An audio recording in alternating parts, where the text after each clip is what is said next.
Right, so what are we up to today in Zamboland? It's the start of the show, the anointed one, the all seeing eye. Is that a hello to YouTube, Gary? Hello YouTube. Right, tell everybody what you've been up to. Where do I start? I've replaced both the A-pillars on both sides. You had to do the other side as well? Yeah, the other side was done as well. The other side's finished. This is still to get finished. The other side's been done. So, internal and external? Internal's still to get done properly. Right. But you did this yourself? Yeah. Did you fabricate the panel? Yep. The whole thing's been... You fabricated that? Yep. Your skills are in a different league from mine, they really are. The roof is mine. The roof? The roof and the whole windscreen surround has been fabricated. Across the top? Yep. Down the bottom? Yep. All of this is new. Yep. All that's new metal there as well. Right, I've not been about during the day very much. When did you start getting the tools back out for the Hilux? Probably just a week ago.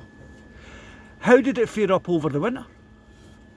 Good, actually. Good? I was really impressed, yeah. There was only, in fact, if you come in here, you'll see some very minor rust spots that have appeared through the epoxy primer. So that's at what, for November of last year? Well, probably longer than that, yeah. Probably. So that's the best month, So that's best, like, what, 6 months or something? aye. So the epoxy primer's been really good. You know what I'm going to say, are you going to give the epoxy primer a thumbs up? I would give it a Right. thumbs up, yeah. That's amazing. So the snow, the rain, the hail, the sleet, the whole lot. And there was no cover on this over the winter. So we didn't have the We didn't gazebo have over the this, top? so it was getting hit with the rain and the snow. So it's held up well, yeah. But you went for, the last time I had a look at this, you went for much thicker steel than what? It's 3mm, Right. yeah.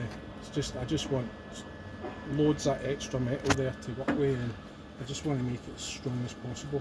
So it's kind of like building a roll cage back into the frame, more or less, isn't it? Because that's going to roll up the ante with the steel. Yeah. So both the A-pillars at both sides, across the roof, across here. Now there's sand everywhere, Gary, and you've rebuilt all this side. We're now working onto the roof. Now, Gavin Irvin, say hello to Gav. Hi Gav. You thought you were a head case last year? I'm a head case. Well, we are both the kings of hopeless causes. Sand everywhere. I was sandblasting some of the parts that were left over the winter. Just some minor rust that was surface rust. It had appeared on the metal that wasn't treated. Right. I'd sandblasted that just to get the surface rust back off it. From what I'm reading, sandblasting or soda blasting is possibly the best way to get rust off without damaging metal below that. Yep. Right. So, is it your sandblaster? Mhm. Aye. Is it an expensive thing or just a wee hobby? It's aye. That's all been done as well. Yeah, that's all been done as well. It's still to get finished though. I mean, the whole thing's to get finished. And the last update we did, what's that, months ago, the doors fit on it. Yep. Windscreen lines up. Yep. It's all hunky-dory. The thing's going to be stronger than it was before it started.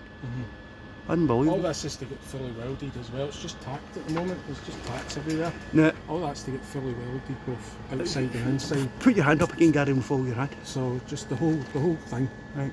The whole. Oh, right, I see it now. Aye. Yeah. So it's only tacked in place at the moment. It's going So you're going to try to get a seam across it? It's going to be fully welded, yeah, 100% all the way, every single bit. The red that's on it now is just temporary, just to. So it's like a red oxide or something? Yeah, it's just to keep the surface rust away. But it will get sandblasted before it's welded. Yeah, a major problem I'm having with mine is the metal's getting stressed out and it's distorting. Do you think that thicker steel's been more forgiving when it comes to the welding?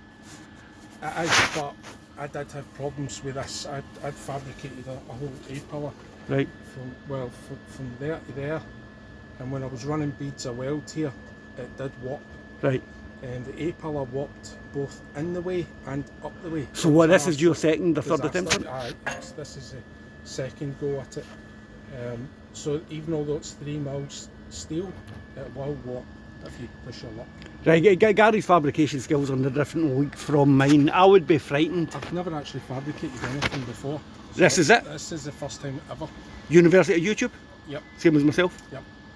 My big fear would be trying to put seams on that and the thing melts and buckles on me. If I was doing it, I would just do a tiny little section at a time. That's what I'll do. Aye. Tiny bit, maybe an inch, and then move a good bit away, do another inch, and I'll just keep doing that and just cool the welds down. As you're doing it.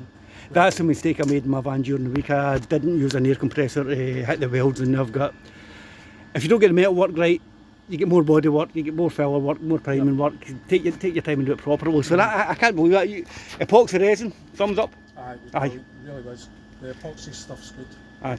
And that came from Big Pete Shoes at Southwest Rod and Custom, SWRC. Aye. Aye. So we're going to say cheers to that tip, It Pete. was That his seemed to work. channel, when I watched his channel, basically he recommended that you do that as a temporary measure, and obviously it's been on there for 6 months, it's never let me down, so So you can't argue with it. no, it was brilliant. Yeah. Right, so some pretty decent progress with the Hilux.